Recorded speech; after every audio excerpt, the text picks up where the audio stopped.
Best yung totoo. Yung nasa kusina ka pero nakalimutan mo kung bakit ka pumunta doon. Ang sabi ng utak mo, Bes, pagod na ako. Mental health is not just only think positive, but it is also feed positive. Ang brain natin, parang CPU ng laptop yan.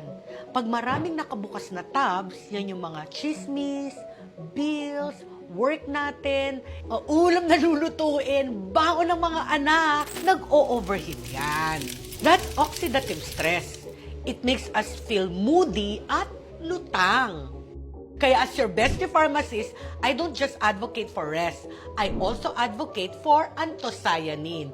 Isang source ko nito ay ang favorite kong 8 Amazing Purple Corn. Masarap na, brain boosting pa.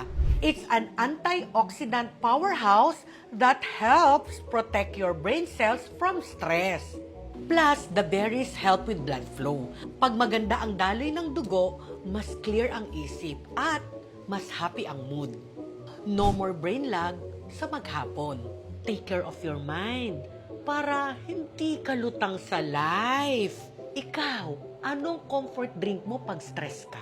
Share mo sa babayan, dear. And don't forget to heart this video for more tips from your bestie pharmacist, Miss Che.